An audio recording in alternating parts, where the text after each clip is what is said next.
quando você orienta os teus clientes nessa questão da humanização, de você trazer a tua alma, de você trazer as tuas experiências para dentro de casa, como que você orienta que eles utilizem objetos de viagem, essas experiências dele que não precisam nem ser só com viagens. Na verdade, o repertório deles isso. Eu vou extraindo. Eles às vezes nem percebem que estão me dando todo esse conteúdo. Entende? Porque eu não chego e pergunto, você viaja? Não. Eu vou conversando e vou sentindo o que a pessoa gosta de fazer, o que para ela é importante, o que não é, o que ela gosta. Às vezes na conversa eu cito um lugar, alguma outra coisa, para ver como que elas... Qual é o resultado? Se elas gostam, se elas não gostam. Eu vou extraindo essa informação delas, entendeu? E aí, nisso, quando eu vou propor o uso disso, eles ficam até surpresos. Você está colocando o que eu trouxe, você está colocando tal coisa que eu achei que você fosse esconder, que você fosse tirar, dizer para eu guardar isso. Entende? Na verdade, eu vou achar uma forma de colocar isso que você simplesmente chega em casa e diz assim, ai que delícia. Eu chego na minha casa, abro a porta do elevador e vejo uma foto que eu trouxe de Bali. Tem uma história deliciosa, entende? Então, pra mim, aquilo é importante. Você vai entrar na minha casa e vai olhar assim, meu Deus, talvez você olhe assim, que foto esquisita é essa, sei lá. É uma foto gigante, eu trouxe ela embaixo do braço de Bali. Pra mim, ela tem um significado muito importante, muito. Eu gosto muito dela, entende? E minhas filhas, meu marido, que não foram pra Bali, também gostam dela. Talvez pela história que eu trouxe junto. Sim. Então, assim, eles saberem o contexto. Não é uma coleção de magnetes que eu vou pôr na parede da tua sala. Entende? Então é isso que eu tento mostrar para as pessoas. Quando às vezes elas já vêm para mim dizendo assim, eu sei que você consegue colocar suas coisas de viagem em lugares legais, coisas legais. Então assim, são peças, algumas coisas que a gente consegue selecionar e colocar de uma forma de muito bom gosto, valorizada, entende? Não é uma coleção de bibelô socada numa cristaleira. Então tem que ter muito cuidado a forma que você vai transmitir isso, que você vai traduzir essa sensação que você quer passar.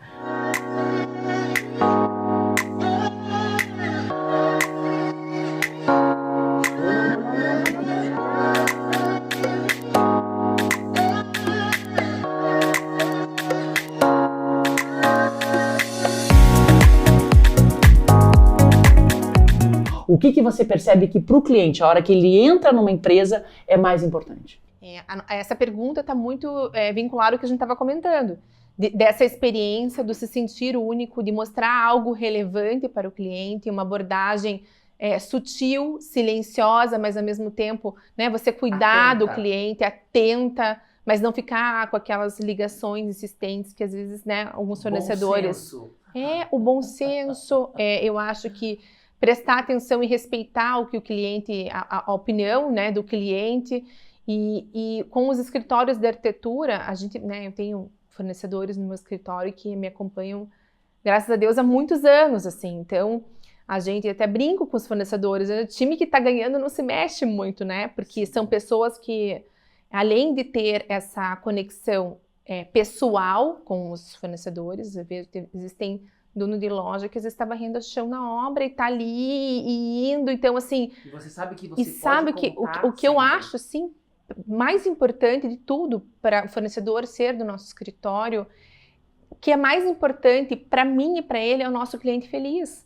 E o resultado daquilo. Então, assim, você ter um bom produto, você ser sério, ter um bom atendimento, isso é muito importante, mas não é tudo. Eu acho que a gente tem que filtrar os problemas para o cliente, eu acho que entender as dores do cliente, resolver. Então, isso que eu acho que fideliza o cliente e vai estar lá na frente, né? Essa memória do lar feliz, que eu acho que é isso que move, né? A pessoa ter uma boa experiência com o escritório de arquitetura.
E aí você me diz aqui, disseminar um pouco mais da arquitetura como eu acredito e pessoas que trabalhem como eu trabalho. O que isso significa? E qual a importância da sintonia entre o profissional e o fornecedor?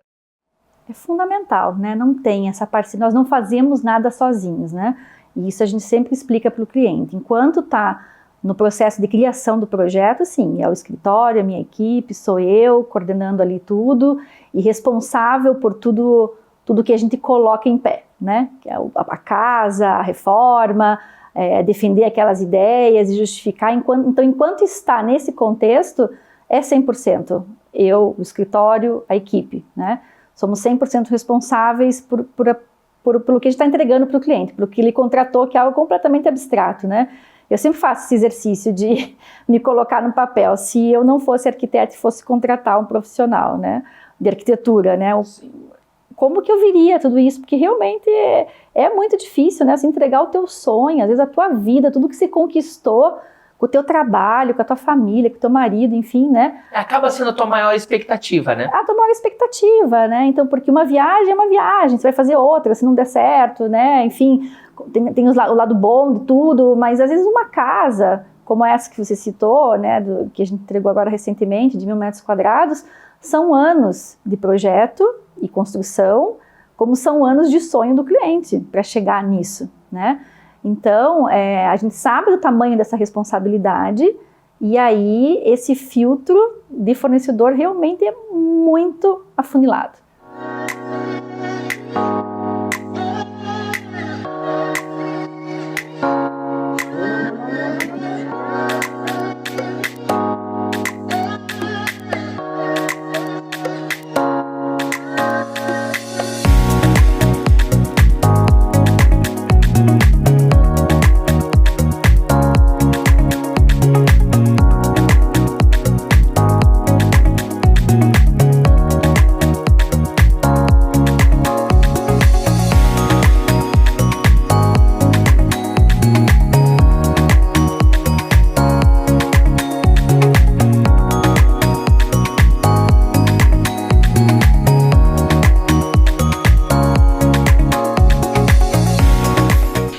Quando a gente fala de sustentabilidade, que a gente percebe muito que esse é um dos vieses, né, da Piemonte, é um dos pilares que a gente percebe muito presentes. Como você vê esse caminhar e como a sustentabilidade ela é aplicada nos empreendimentos da construtora? Hoje a sustentabilidade é um tema que está assim, muito em evidência, né? Se fala bastante das políticas ESG, né, que é Environmental, Social and Governance, né, que é justamente que são políticas que dão uma diretriz não só para a questão ambiental, para a questão social, para a questão de governança e tal, mas tem um viés muito forte do ambiental e da questão de sustentabilidade, né. A gente, né, como política da empresa, a gente já sempre, né, respeitou toda a questão ambiental, né, a legislação ambiental, sempre esteve nos nossos princípios, né? Então a gente vê o ser humano no centro desse contexto do meio ambiente, né?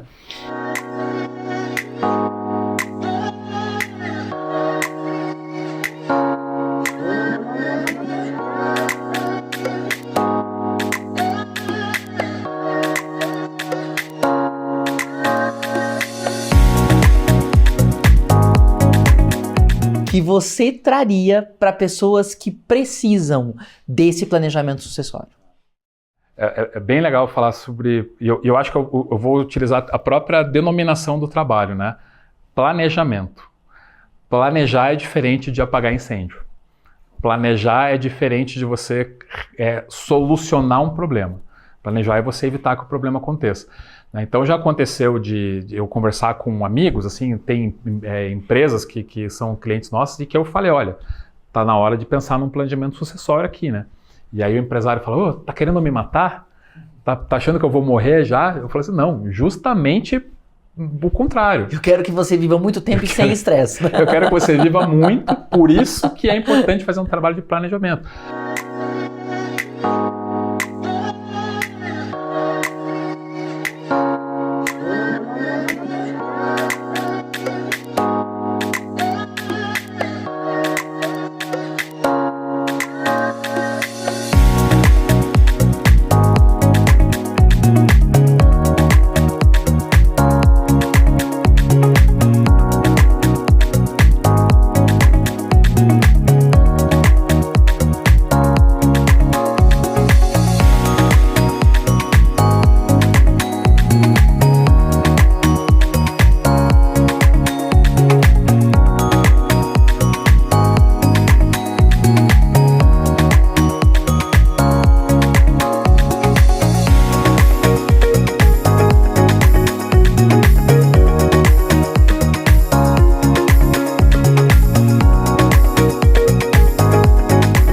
que o termo alto padrão está completamente banalizado?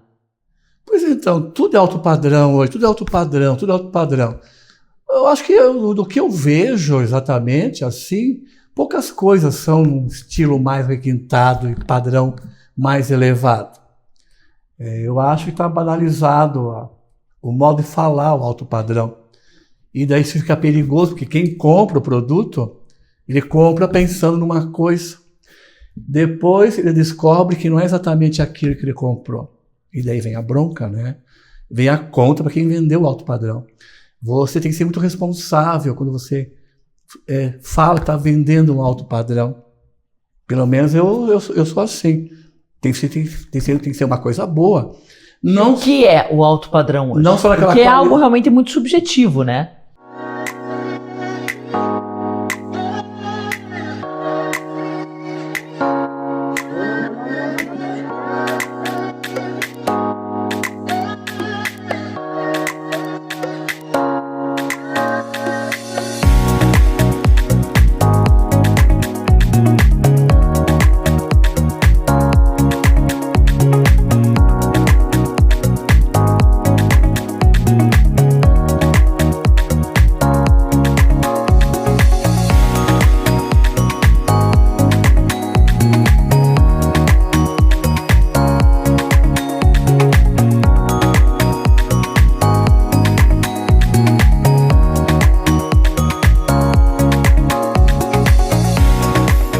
Que é como a arte influencia absolutamente tudo, né? Várias das nossas escolhas e como ela ajuda, como ela atrapalha, a linha do tempo da arte, o que isso quer dizer hoje para as nossas escolhas, o que hoje a gente está fazendo, que lá atrás foi plantado, você consegue ver na linha do tempo. E eu falo assim, linha do tempo, quando eu falo, não é só arte moderna, arte contemporânea, eu estou falando lá atrás, estou falando 2.000, 3.000, 4.000 anos antes de Cristo, a gente começa lá, né, com a pré-história, em cavernas lindíssimas, egípcios, Oriente Médio, que é minha paixão.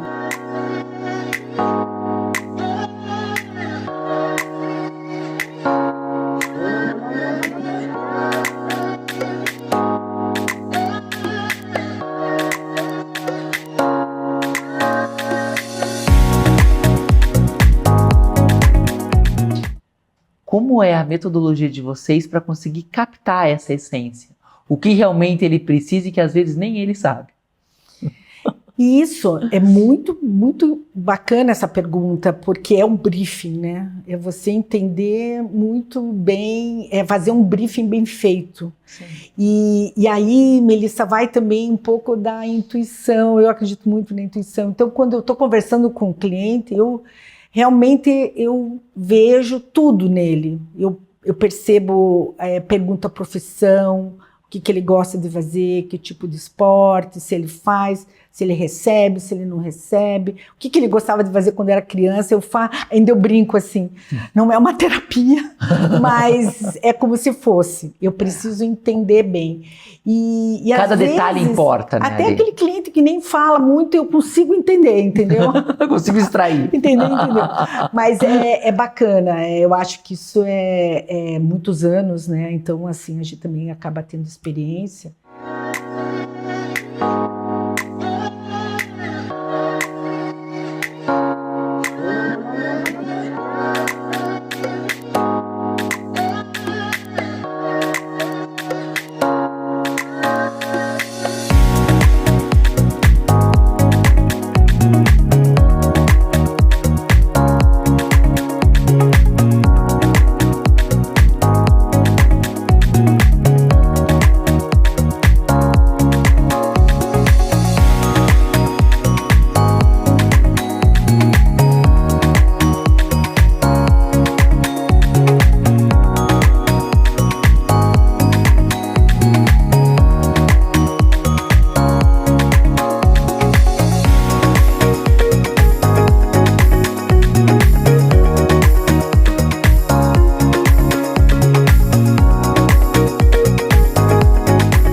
Como que você percebe isso no teu dia a dia, conversando com as pessoas sobre arte? Então, eu sempre falo muito para as pessoas que quando elas entram na galeria, elas não têm que falar. Porque as pessoas às vezes falam assim, eu não entro em galeria porque eu não sei o que dizer. Ninguém sabe, a maioria não sabe eu não mesmo. entendo de arte. Até a gente, quando entra numa galeria fora do Brasil, ou numa galeria grande, fica meio assim, não é nada difícil, não é de acontecer, não é estranho. Mas a gente sempre diz, entre e vem olhar. Você não tem que falar, quem tem que saber falar aqui somos nós, quem está dentro da galeria. Mas quem vem tem que sentir, porque o que você vai fazer? Você vai ver obras de artistas diferentes, você vai ver diferentes formas de expressão, você vai saber o que as pessoas estão querendo pôr no mundo hoje em dia, né? Porque a arte também tem a ver com o contexto histórico, né? A arte de hoje não é a arte de 100 anos atrás, é tudo.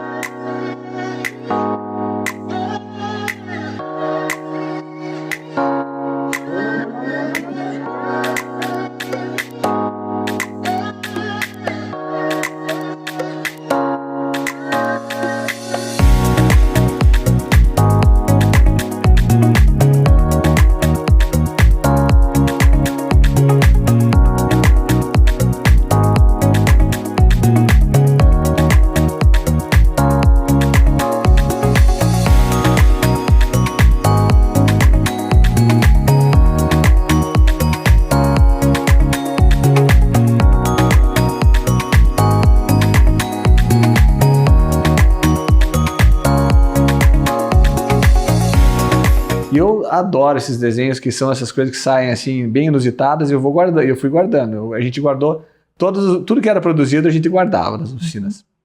Algumas coisas eles querem levar, não tem problema, pode levar e tal, mas eu ia guardando. E no decorrer da oficina, o que eu faço são exercícios, são brincadeiras que vão alimentando essa conexão, essa sintonia, e com coisas muito divertidas, desenhos que você não pode olhar, o outro tem que seguir, fazer no ar e tal, são coisas criativas, divertidas, inusitadas, digamos assim, e que as pessoas vão conseguindo, vai rolando, funciona. Então eu já tinha isso, já sabia que funcionava, e eu tinha que usar também um material eu escolhi um isopor, que eram os isopores onde chegam os medicamentos do hospital, que depois são descartados. Então eu ressignifiquei esses isopores, que é um material que não recicla, né? Então foi importante essa ressignificação deles. Para matrizes de gravura em isopor, então ficou a isopor gravura. Então primeiro era essa descontração, fazia toda essa brincadeira e depois ia para a isopor gravura, onde eles punham um desenho sobreposto um com o outro e faziam a gravação. E essas gravuras são as que estão na exposição? E essas gravuras seriam o objeto de exposição principal. Então assim, o que o André vai mostrar na exposição? Caixa mágica, as isopor gravuras, as matrizes e as pinturas.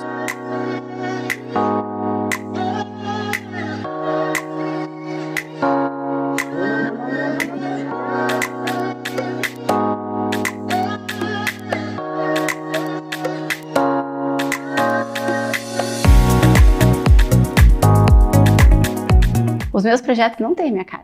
Ele tem a cara do profissional. E isso que eu fico mais satisfeita, porque todos ficam satisfeitos. Não, porque você consegue entregar e colocar a alma dele ali, né? Exatamente. Conta pra gente, assim, da onde surgiu a ideia e qual é o propósito do C3 Summit? Então, propósito, você falou muito a palavra. Quando a gente fez o lançamento da segunda edição, que a gente acaba nem falando muito disso, mas a gente pode depois comentar na revista, foi quando caiu a ficha, assim. Eu falei, caramba, o que eu tô fazendo é muito mais que um projeto bonito e entregar um projeto para um cliente. Eu comecei a ver feedbacks de clientes, de se emocionar na hora que a gente apresenta o projeto. Depois ele vir trazer, nossa, meu paciente tá amando, tá me indicando, eu tô trabalhando muito mais feliz. Aí a gente vê assim, não, realmente a gente tá realizando sonhos.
conceito de 2019 para 2024? Antes é o que eu falei para você, era aquela mesa com a cadeira. Hoje não, é uma parte acústica, é desde o piso acústico, desde do teto, é trazer essa leveza e esse aconchego. Então, espaços que eles tenham integrações, espaços flexíveis, que eles consigam, né, movimentar e se ajustar à rotina. Eu acho que essa é a tendência e o que caminha muito essa parte corporativa.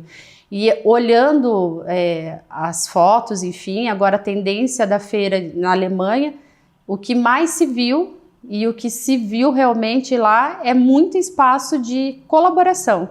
Puff, poltrona, cabines acústicas, são criar ambientes que a pessoa se sinta acolhida.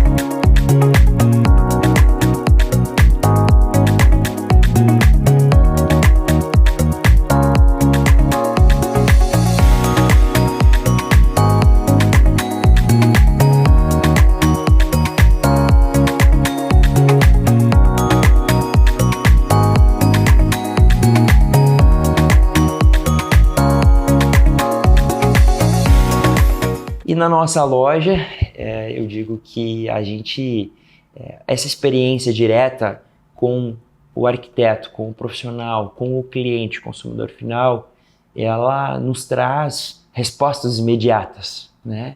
E nos permite conhecer as necessidades dos clientes, seja ele o consumidor final ou seja ele o profissional. E hoje, claro, muito mais voltado ao profissional, entender as particularidades e características de cada projeto, se é voltado para uma criança, para um quarto infantil, para uma adolescente, para um novo casal ou para um cliente da terceira idade. E aí questões de ergonomia, questões estéticas, projetos de uma fazenda como um apartamento super compacto, onde a gente precisa entregar o máximo de efeito estético com peças que permitam a circulação, né, dentro do ambiente.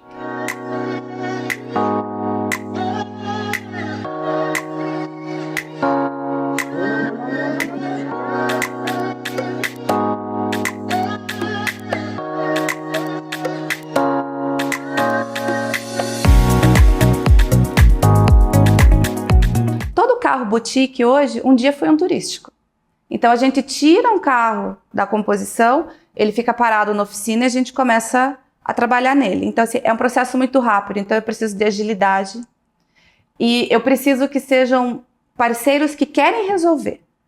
E assim eu fiz criativos, como você mencionou. Criativos. Porque os desafios são muito maiores do que num projeto convencional. Sim. Então, aquela coisa, por exemplo, eu quero usar um laminado melamínico no piso, na parede e no teto. Mas não dá porque a gente nunca fez, porque a cola... Não, mas vamos fazer um teste? Vamos tentar?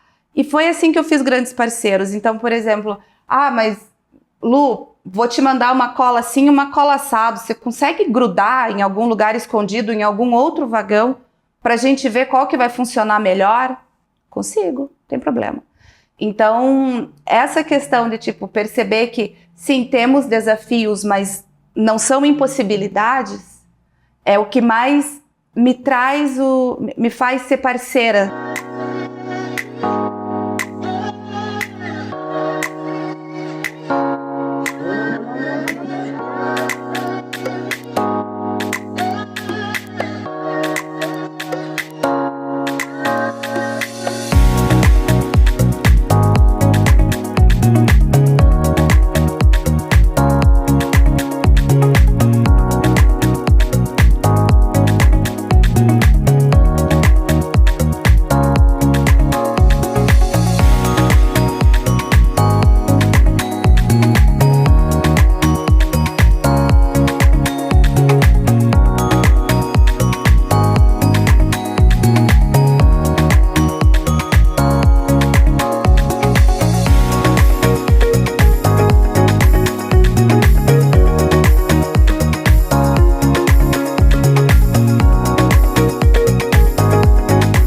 inteligência artificial não vai poder ser uma pessoa que vai lá na obra, né? Até o Elon Musk está produzindo os robôs que vão cada vez estar fazendo mais esse tipo de atividade.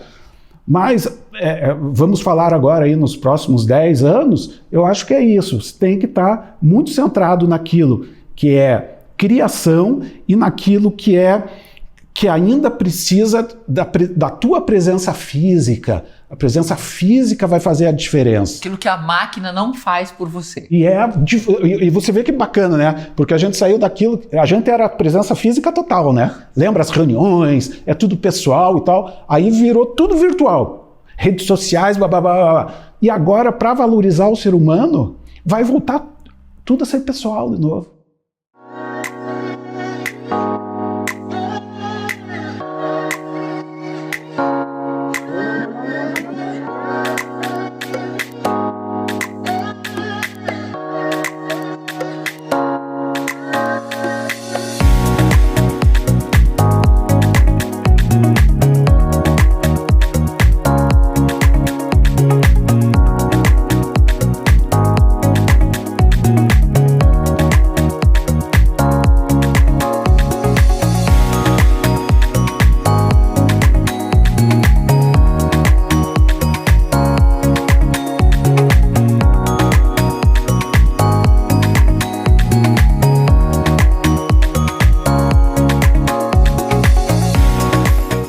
Como que a gente faz para obter ao máximo a energia da planta? Cuidar da planta. Cuidar da planta é a melhor coisa. É a mesma coisa você. Se você não estiver bem e for convidada para uma festa, você vai ser aquela coisa, a chata da festa, né? A má companhia. E a planta é assim, cuidar. Ter esse olhar, né? Não perceber só quando a planta já está em óbito, quase em óbito, né? Ai, meu Deus, o que eu faço? Então, assim, se você vai viajar, tem alguém para cuidar, né? Ou não, providencia algum bem-estar para a planta, né? Lembrar que a planta é um ser vivo, que é aquilo que a gente já incorporou com os pets, né? Com os cachorrinhos, né, os gatos, enfim, a gente já incorporou isso como filhos, né? E as plantas é isso, são seres vivos e elas respondem, gente, elas respondem muito a esse estímulo e te ajudam muito.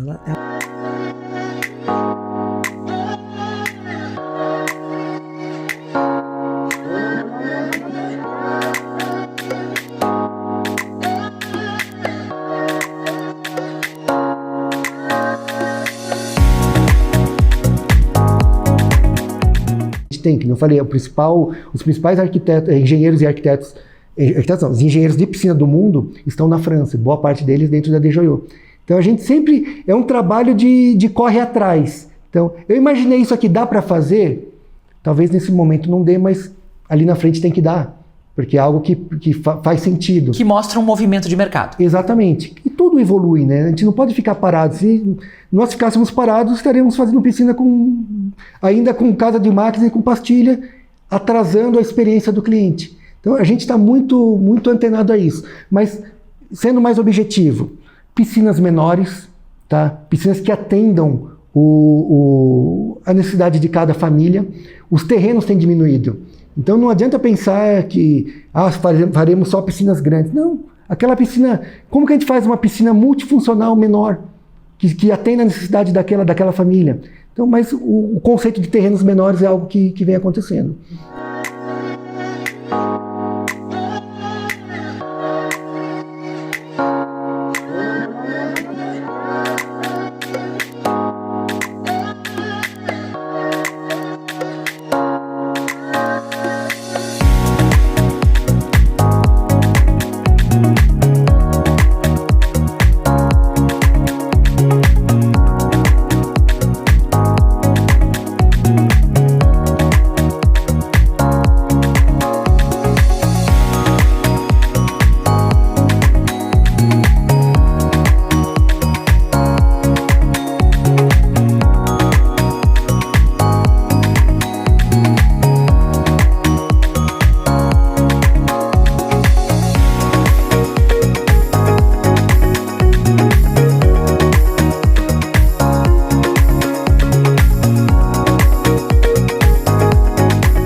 Tanto que ao longo do tempo nós desenvolvemos dentro da empresa o setor de operações, onde a gente tem uma equipe que cuida de todo o processo, né? Então é tudo mapeado, tem um controle, tem alguém o tempo todo, mais ou menos como uma cabine de controle, né? Que está olhando as aeronaves voando. A gente desenvolveu isso internamente, assim como outros setores, mas para estar olhando para que tudo aconteça, né, da forma como a gente gostaria, né, e como o nosso cliente merece, né? Então, o nosso cliente, né, como o arquiteto é nosso cliente, né, e os seus clientes. Então, é muito baseado nisso, sabe? Cuidando realmente né, os detalhes, sim, eles importam. Eu acho que por mais que hoje a gente está nessa questão da velocidade das coisas, do volume, mas a gente vai continuar nessa linha da questão artesanal. A gente vai investir, como já investiu bastante em tecnologia, temos, né, para 2025 mais um grande investimento aí na parte de tecnologia, e porque a gente acredita muito nessa questão da tecnologia, mas a tecnologia sem a pessoa, sem o cuidado, sem a preocupação com os lado detalhes, de nada adianta. Então,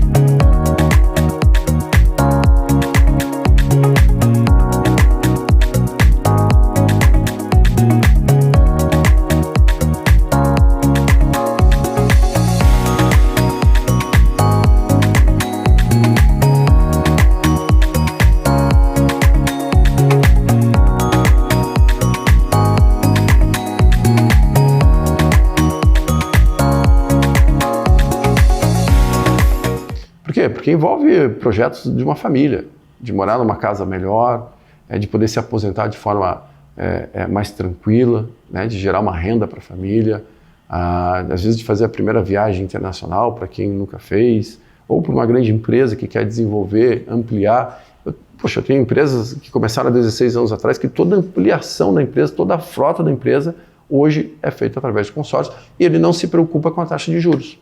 A taxa de juros, taxa Selic foi para 11, 12, 13, 14, 15%. Não tem mais algum crédito subsidiado, como tem às vezes em determinado segmento. Não tem problema. Por quê? Porque ele veio entendendo o produto como uma necessidade recorrente para a empresa dele. Então, isso envolve emocionalmente também, porque às vezes o empresário não está só envolvido ali na parte da razão, tem que faturar, qual é a minha linha final, qual que é o meu lucro. Ele doou a vida toda construindo aquilo. Sim. Ele tem amor por aquilo. Ele construiu a empresa dele, ele quer ver o filho dele cuidando da empresa, tem pessoas que trabalham com ele há muito tempo, então isso é uma responsabilidade muito grande, que quando eu sento com o cliente, eu preciso entender e transmitir isso para ele. Então, o mesmo amor, a mesma seriedade que ele tem para o negócio dele, eu vou fazer o meu melhor para que realmente eu consiga entregar o que ele quer, o que ele precisa.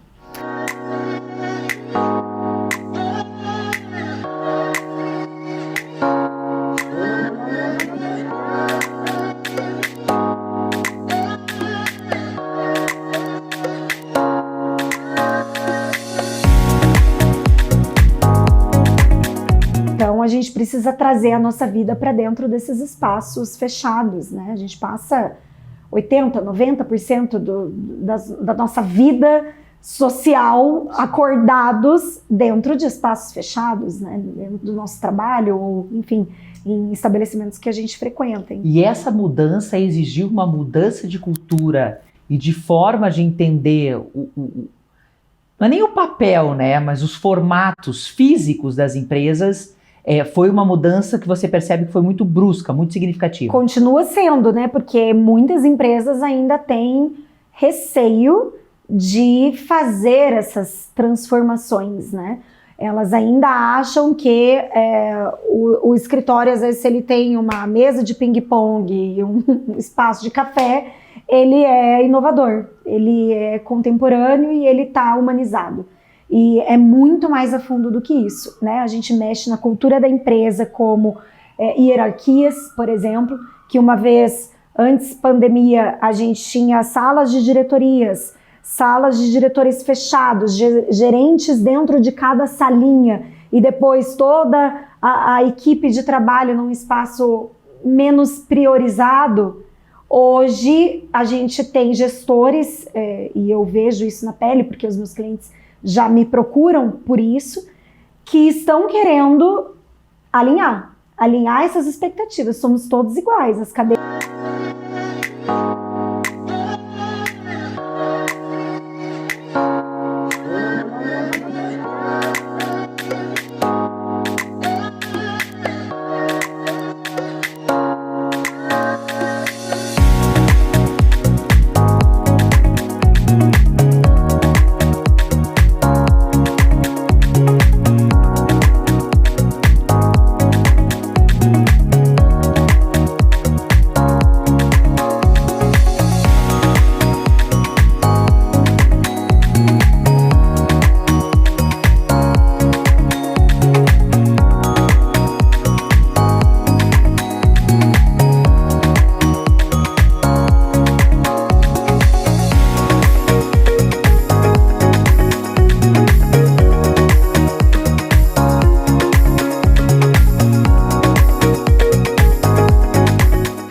Então eu acho que é muito a interação, então a gente sempre busca isso, a interação com o público, né? Então não é você ir lá, sentar, comer, beber e ir embora, né? Então a experiência que acontece no restaurante e que faz você voltar, e que sai, né, o que a gente sempre busca, né?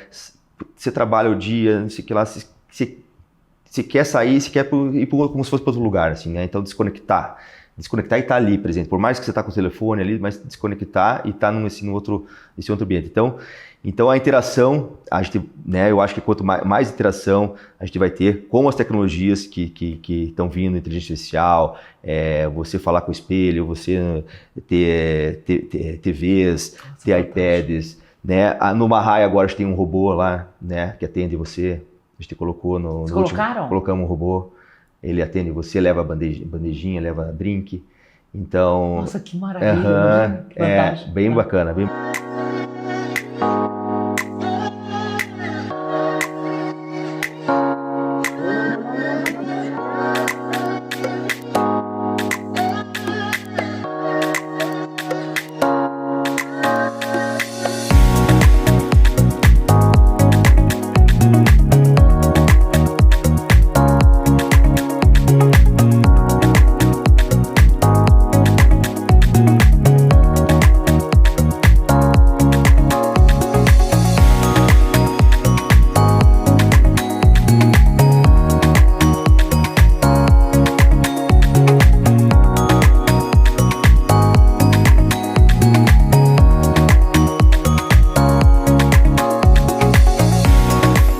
Experiência positiva para o cliente é o marketing sensorial alinhado. E aí o marketing olfativo, ele representa o olfato, né? A arquitetura representa a visão, né? Então, de que maneira que o olfato, de maneira muito alinhada e mais do que alinhada, estratégica, pode reforçar a conexão entre todos os sentidos, alinhar todos os sentidos, para que o consumidor, para que o cliente, quando entrar num ambiente ou quando ele tiver se relacionar com o produto, tenha ali uma explosão sensorial, mental, que aí o nosso neuromarketing valida, né? Demonstrando para a gente, através de sensores eletrodos, qual é a área do cérebro que ativa com determinada emoção. Então a gente tem muitos recursos técnicos, muitas vezes o olfato é muito visto como algo muito sensorial, né? Quase artesanal, mas o marketing olfativo bem feito, o marketing olfativo correto, é muito técnico, Melissa.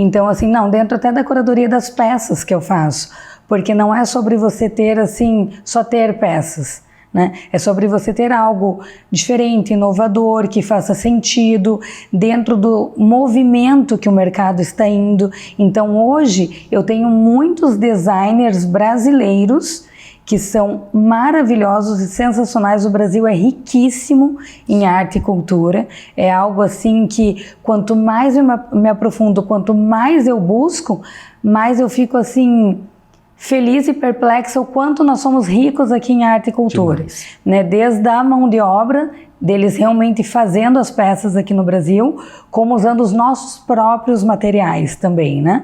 Então, assim, é sensacional você ver o mundo por um todo, abrir o teu olhar, mas buscar também o que nós temos aqui. Eu tenho uma curadoria muito voltada ao Brasil, mas também tenho uma pequena importação que eu não faço direto, que eu pego produtos importados, mas com uma curadoria bem específica para o mercado curitibano.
Nós, quando temos um cliente novo, nós tentamos entrar tanto na vida dele, nós realmente nos tornamos amigas de muitos clientes, fornecedores, parceiros, né?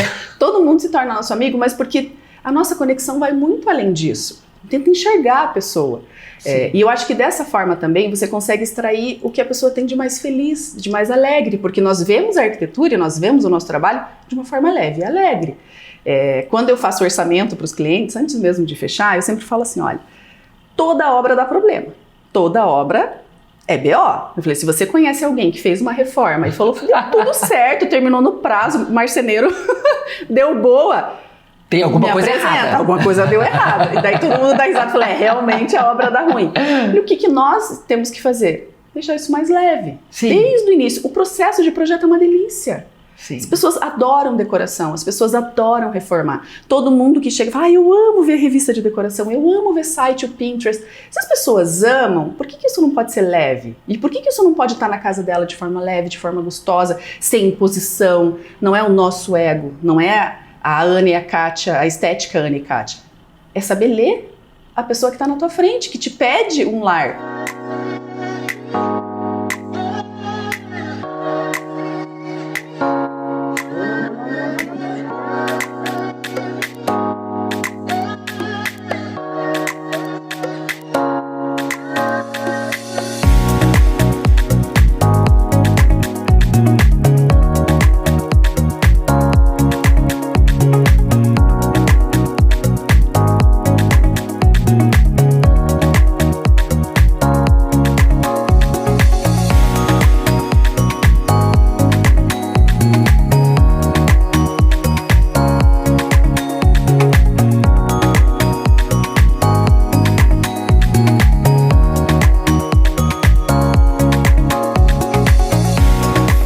Então hoje está substituindo em algumas partes da casa aço por fibra de vidro, né? E qual é a vantagem que traz? Muitas vantagens. Primeiro, conforto térmico também e acústico.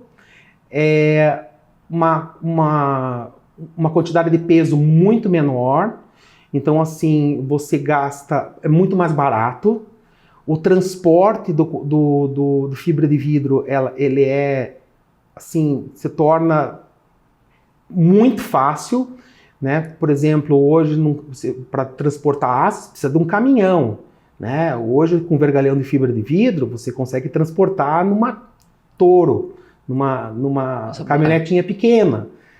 para um andar. Uma diferença de dimensão absurda. É uma diferença imensa, né?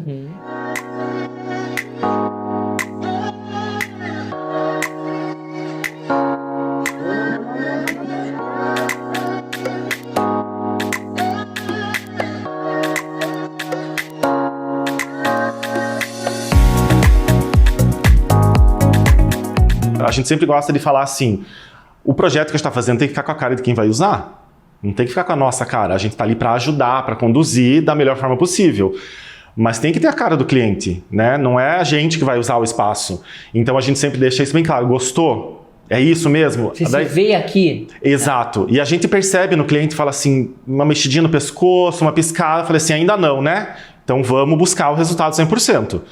Mas respondendo a tua pergunta, assim, a gente sempre vai propor alguma coisa diferenciada, um material diferenciado, pintar uma cor no teto, por exemplo, ou um revestimento onde normalmente não colocam, para tentar instigar isso. A gente percebe que o projeto fica mais rico, né? Você causa sensações diferentes, um impacto diferente no cliente. Sei lá, você chegar na tua casa todo dia e tem uma porta amarela, por exemplo. Pode ser ótimo para algumas pessoas não gostam, enfim, mas assim, para quem gosta, minha porta amarela eu amo. Sabe esse tchan, assim, que a gente chama, assim, esse abraço que a gente diz que tem no projeto, sabe?